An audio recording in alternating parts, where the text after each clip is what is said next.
pela sua Rádio Cultura de Canguçu, AM 1030, e também com live no perfil da emissora no Facebook. A direção geral de Geraldo Danenberg, a direção adjunta da Betânia, na recepção a Marileia, na técnica o Kael Borges. Hoje, com muita alegria, estamos recebendo o nosso convidado para a edição de hoje, né, que é o Jefferson Soares, carinhosamente conhecido entre os amigos como Jeff. O Jefferson, além de ser um livre pensador, um intelectual, compositor, cantor, eu digo para ele que ele é o Tim Maia da nossa época, da época atual, músico, pessoa com grande afinidade com a minha família, com amizades já bastante duradouras, de forma muito especial com meu filho Leonardo Vicenzo, que também se dedica à área da música, do canto. Foi durante muito tempo uma pessoa que trabalhou no judiciário aqui em Canguçu, no fórum. Tem uma larga experiência de vida, embora a sua idade ainda esteja bem distante da minha, mas já andou por este país e tem uma visão de mundo admirável. Como o nosso programa tem, eu dizia para ele em off, antes de começarmos, na pauta o direito e a cidadania, e como temas, dentre os quais intolerância religiosa, racismo, para citar dois, são temas que agridem o direito e, portanto, são tipificados penalmente e punidos quando praticados. E, em razão disso, ofendem a cidadania. Hoje nós o trazemos aqui com uma pauta específica: racismo, um atentado contra a cidadania. Passamos de imediato a palavra ao nosso convidado para que ele faça a sua saudação preliminar aos nossos estimados ouvintes. Seja muito bem-vindo, Jefferson. Muito bom dia aos ouvintes da Rádio Cultura, muito bom dia, Dr. Cláudio Omar, a toda a equipe da rádio. É sempre um prazer estar aqui, sempre um prazer voltar a essa casa, onde eu iniciei a minha trajetória, né, dentro do rádio. Então sempre fico muito feliz ao receber os convites dessa casa para poder conversar com esses ouvintes que tanto venero, que tanto amo. Muito bem. Vamos também dizer que nos acompanha aqui nos bastidores, como sempre, o meu filho, que me assessora nessas atividades e em todas as outras. Hoje eu não sei quem é que é o pai, nem quem é que é o filho, né? Porque na medida em que a gente vai envelhecendo, já as limitações vão acontecendo, e um filho com ele vai assumindo posições, né, que antes eram minhas, que é o Henrico Salvatore, a quem nós agradecemos muito. Jefferson, racismo. Eu escolhi na foto de chamada do programa, uma foto que tu tem, dentre as fotos que constam no teu perfil no Facebook, uma que está no teu peito. Racismo não. Vamos começar assim. Então, durante toda a minha trajetória de vida, o racismo sempre foi algo muito presente, muito discutido, né? Desde o seio familiar até mesmo nos ambientes profissionais e, por incrível que pareça, dentro da escola. Mas não que ele tenha sido discutido exatamente dentro desses meios, mas muito mais vivenciado, né? Como, por exemplo, a primeira vez que eu sofri com essa patologia social, né? Pelo menos eu prefiro me referir ao racismo, né, desta maneira, foi dentro da escola, né? Foi dentro da escola, foi na frente dos colegas. E isso, para quem é negro, para quem descende, né, da negritude, é algo muito chocante, é algo que nos machuca internamente. E é uma luta constante desse país, né? Nós vemos todos os dias o racismo sendo noticiado na TV e, ultimamente, de uma maneira muito mais forte, muito mais presente nos meios de comunicação, mas, ao mesmo tempo, nós estamos, como o senhor acabou de dizer na abertura do programa, nós estamos com uma grande dificuldade de ver o outro lado, no sentido de não ter a punição necessária a esses fatos, né? Nós que somos pretos, nós que vivenciamos o racismo dia após dia, porque ele acontece aqui na rua, ele acontece aqui na praça, nós estamos muito preocupados com a falta, né? Com a falta da presença da lei, da presença da punição a esses fatos. Existe uma grande discussão hoje em dia do que é racismo, do que é injúria racial. E nós buscamos a penalização desses fatos, porque muitas coisas acontecem no Brasil, acontecem, como eu acabei de dizer, na nossa esquina. Nós estamos agora discutindo, por exemplo, o caso de um motoboy que levou uma facada num bairro de Porto Alegre, e este motoboy chamou a polícia e, no final das contas, ele foi preso por ter levado uma facada, ter sido agredido por uma pessoa que supostamente já tem um histórico de incômodos com o ponto onde esses profissionais que fazem as entregas nas nossas casas, né, se aglomeram para aguardar os chamados de serviço. Nós vivemos o racismo estrutural, né, no nosso dia a dia. Nós vivemos esta patologia a todo momento. Mas onde estão os meios de punição a estas pessoas? E o Estado? Onde o Estado se responsabiliza sobre esses atos de racismo, sobre esses atos de intolerância? Então, a nossa luta neste momento, o fato de colocar uma fotografia exposta numa rede social para falar que racismo não, é um pedido de socorro. É um pedido de socorro para todos nós. Porque eu tenho os meus sobrinhos, eu tenho a minha filha, eu tenho amigos pretos, eu tenho pessoas que sofrem com isso dia após dia. Eu até não passo por tantas situações porque eu não sou um preto retinto, ou seja, um preto de pele mais escura. Mas essas pessoas, elas são excluídas da sociedade. Essas pessoas são perseguidas dentro do supermercado quando vão fazer as suas compras. Essas pessoas são perseguidas dentro das lojas. Elas são perseguidas na rua. A polícia só para as pessoas pretas. Eu já passei por isso aqui na cidade de Canguçu.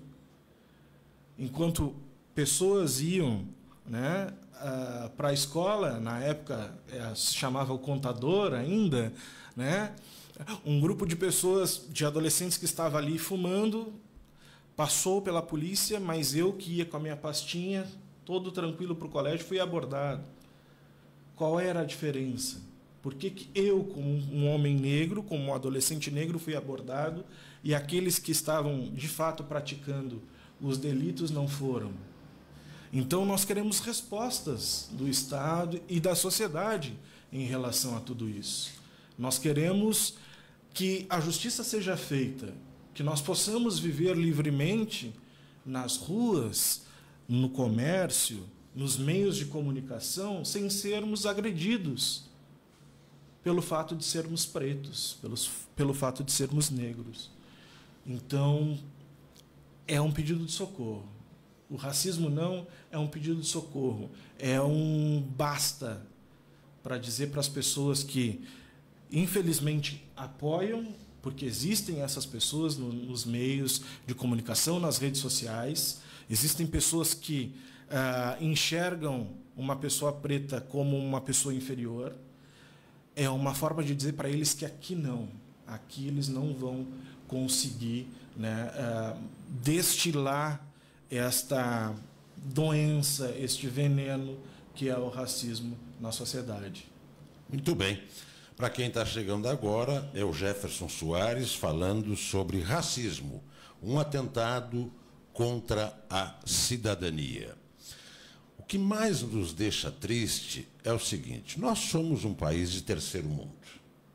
Um país, desde que eu me conheço por gente, subdesenvolvido ou em desenvolvimento. Então, exigir muito de uma sociedade subdesenvolvida, em termos de comportamento social adequado, seria até injusto quando nós comparamos, por exemplo, os Estados Unidos, um país de primeiro mundo, um país que se considera líder do mundo inteiro. E lá ocorrem casos pavorosos, tão graves, que agridem os mais elementares valores. Eu, há dias atrás, revi, por acaso, no YouTube, um caso de um negro retinto, magrão, careca, de chinelo de dedo, sentado num parque, que foi abordado pela polícia. Ele se comportou adequadamente, se deixou abordar, sem problema nenhum. Quando tentou colocar a mão no bolso para tirar a identidade dele, foi impedido e algemado. Aí ele pediu assim: por amor de Deus, rogou, metam a mão no meu bolso e tirem, então, meus documentos. Um agente especial do FBI. Os policiais não sabiam onde iam enfiar a cara. Levaram na moral, porque em nenhum momento ele deu carteirada. Não. Ele foi extremamente correto, digno, deixou até o limite. Quando se viu algemado, bom, aí sim, não, por favor, então tirem o documento que está no bolso de trás da calça, que vocês vão me identificar. Em nenhum momento ele disse. Aí o policial abriu, agente especial do FBI. Então, é uma patologia social que acomete grande parte do mundo. E não é algo que acompanhe o subdesenvolvimento. Exatamente. Ela está nos países desenvolvidos também. E de uma forma sempre asquerosa, nojenta. Teus comentários. É muito interessante, né, a sua analogia, porque os Estados Unidos é um país que fala muito sobre a liberdade. Né? Se você for acompanhar a história dos Estados Unidos, a história econômica, a história cultural, sempre se fala da liberdade. Temos a estátua da liberdade lá, né? E os Estados Unidos é um dos países mais racistas que nós temos conhecimento. A população negra, durante muito tempo nos Estados Unidos, ela foi segregada. Né? Nós tivemos muitos casos onde os negros não podiam frequentar os mesmos locais do que pessoas brancas, ou andar no mesmo coletivo de pessoas brancas. E isso, até hoje, é muito latente na cultura americana. Um fato que mostra que não é só no Brasil, que não é só nos países da África onde a gente enfrenta o racismo. É algo que acomete o mundo inteiro, e o racismo não é somente contra negros. também é contra o povo indígena, também é contra o povo cigano, também são relacionados outros povos que a gente poderia citar aqui, mas que, de alguma forma, nos traz essa sensação de que nós estamos sempre sob um olhar de inferioridade. E esta é a grande questão. Onde este olhar vai chegar? Porque nós estamos vivendo exatamente um momento de uma certa brutalidade, de uma certa bestialidade. Eu estou falando palavras bem fortes. Tá assim, certo. porque é exatamente isso que acontece. Porque nós estamos vendo pessoas sendo mortas em nome do racismo. Nós estamos vendo o racismo matar pessoas politicamente. Porque nós, ao mesmo tempo que falamos sobre o fato de pessoas renegarem os seus irmãos por eles serem de cor, de pele diferente, nós também estamos falando sobre política social. Nós estamos também falando sobre todas as benesses que são renegadas a estas pessoas. Porque nós temos uma grande dificuldade, por exemplo, o povo negro, aí voltando a falar de Brasil, uma grande dificuldade de acesso à educação. E eu sempre falo isso. Na minha época, a época que eu estudei aqui em Canguçu, eu era o único negro dentro da sala de aula. O único. Isso não é por acaso. Né? Isso não é por acaso. Nós, há pouco tempo atrás, eu fui falar sobre esse assunto na ETEC, numa noite da Semana da Consciência Negra, e eu fiquei sabendo de um dado de que Canguçu é uma das cidades da região que mais tem negros. Inclusive, se não me engano, né, posso estar enganado e as pessoas podem me corrigir, que Canguçu é a cidade da região onde a maior parte da população é negra. Mas onde estão essas pessoas?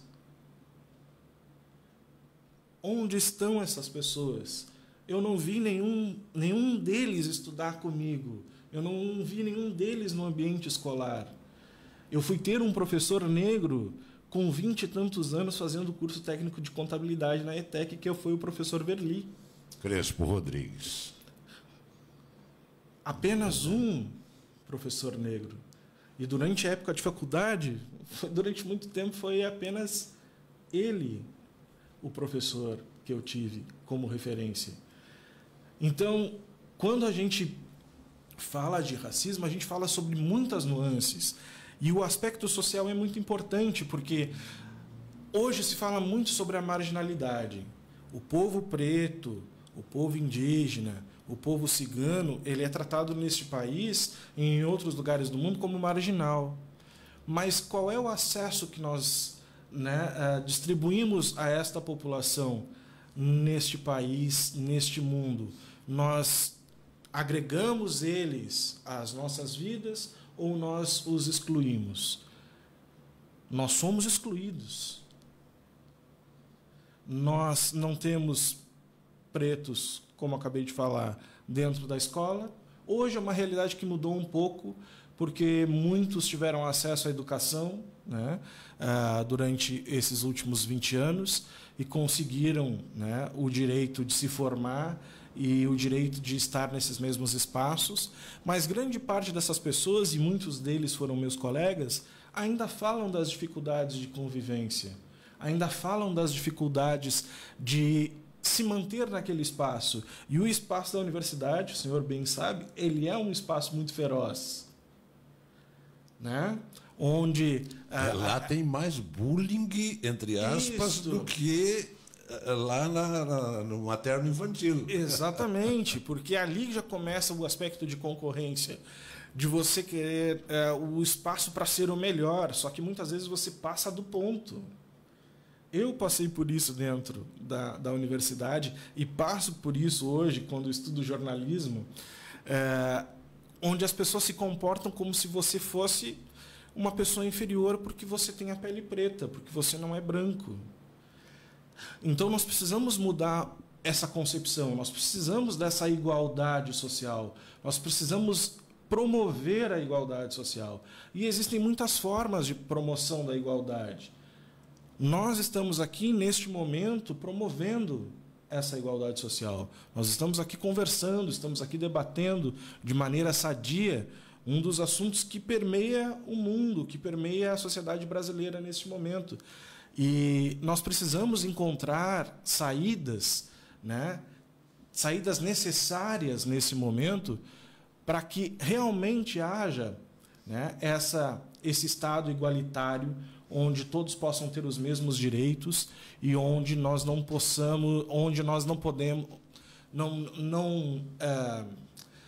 fugiu a expressão, onde nós não aceitemos mais que as pessoas sejam segregadas, que as pessoas sejam, novamente, vou repetir aqui, excluídas, né, em função da cor da sua pele, em função da sua etnia, em função da sua religião, né, que é algo muito triste, que é algo que, infelizmente, a gente vê todos os dias.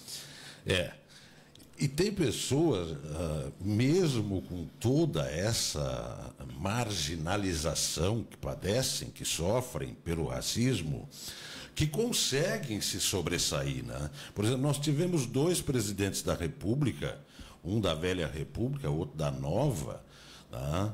Da República Nova, não é da Nova República, ciganos.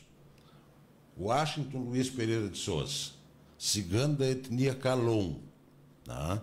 Juscelino Kubitschek de Oliveira, cigano da etnia Rom. Agora vamos falar dos negros. Aqui, bem perto de nós tivemos o Dr. Carlos Santos, ali em Rio Grande, negro, retinto, da cor desse telefone aqui. Um intelectual que foi deputado federal enquanto quis.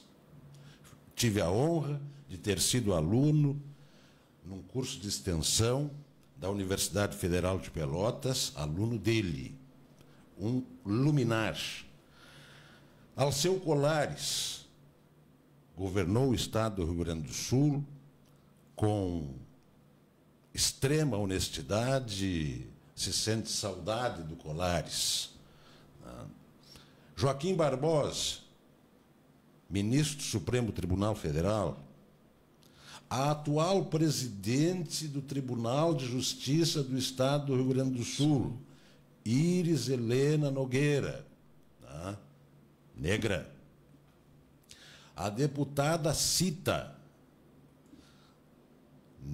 preta, retinta, é a presidente da Comissão de Cidadania e Direitos Humanos da Assembleia Legislativa do Estado do Rio Grande do Sul. Então, existem pessoas que conseguem furar esse cerco, não é verdade? Verdade, verdade. Realmente, existem essas pessoas que passaram por todas essas situações que nós acabamos de trazer aqui, mas que, de alguma forma, conseguiram se sobressair, furar essa bolha, né? Mas, mesmo assim, enfrentam grande dificuldade, né? Porque a estrutura do Estado, o sistema, como as pessoas gostam de se referir, né, nos traz essas dificuldades muitas vezes. Sei de casos, né, de algumas dessas pessoas que o senhor acabou de citar, e que eu não posso, infelizmente, falar aqui publicamente, mas que tiveram muita dificuldade, né, de conseguir mostrar a sua capacidade, o seu comando em função da cor da pele. E nós estamos falando de espaços onde deveria prevalecer, né, o direito, a cidadania. Então, mesmo furando as bolhas, nós somos obrigados a lidar com os obstáculos, né? Só para ajudar, o Joaquim Barbosa, quando estava julgando o mensalão, lembra? Né? Lembro. Ele foi metralhado de tudo quanto foi lado, né?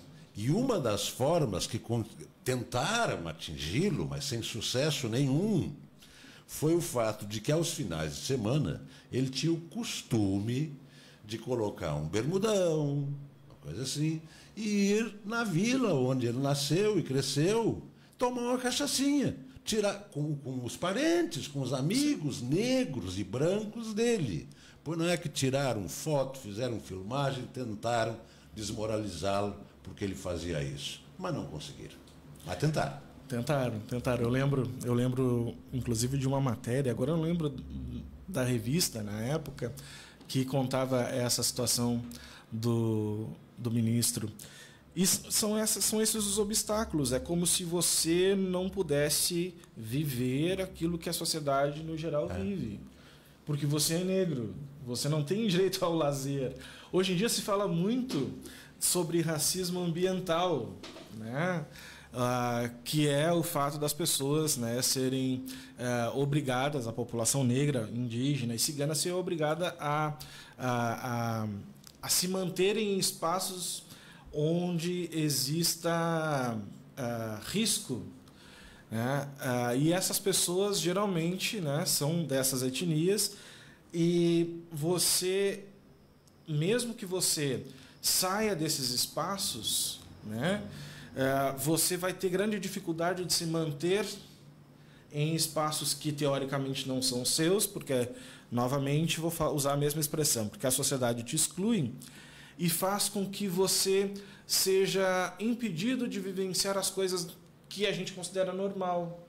Se isso acontece num país onde um ministro do STF não tem o direito de ter um momento de lazer, de ficar longe daquela coisa toda, daquela pressão toda, daquele monte de processo para analisar, daquele monte de encrenca para resolver, imagina para uma pessoa que não tem condição, muitas vezes, de comprar o arroz e feijão, que não tem condição de manter um filho na escola porque não tem dinheiro para comprar um material escolar.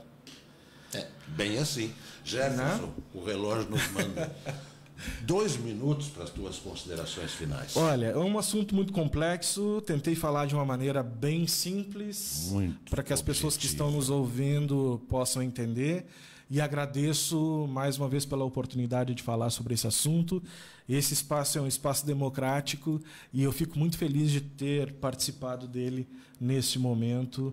É um grande presente para mim poder estar falando sobre essa luta que me é diária e que muitas vezes traz essas alegrias também. Então, muito obrigado pelo convite, muito obrigado à Rádio Cultura pela abertura desse espaço e seguimos em frente, lutando sempre para que o racismo, né, diminua, porque extingui-lo será muito difícil, pelo menos para a minha geração e a geração da minha filha, dos meus netos. Eu tenho consciência disso, mas a gente precisa diminuir essas diferenças e promover a igualdade social. Muito obrigado. A gente que agradece, já fica pré-convidado, pré que eu digo porque não vai ficar agendado hoje, né? Vamos te trazer aqui novamente para falar sobre o outro tema, que também é um atentado contra o direito e a cidadania, que é a intolerância religiosa. Já fica estabelecido isso. Com certeza. Só vamos depois agendar e receber mais uma vez a tua visita, que nos honra muito. Chegamos ao final de mais uma edição do Direito e Cidadania. Querendo Deus, e certamente Ele quererá, na semana que vem nós estaremos novamente aqui. Um grande abraço e um beijo no coração de todos e de cada um.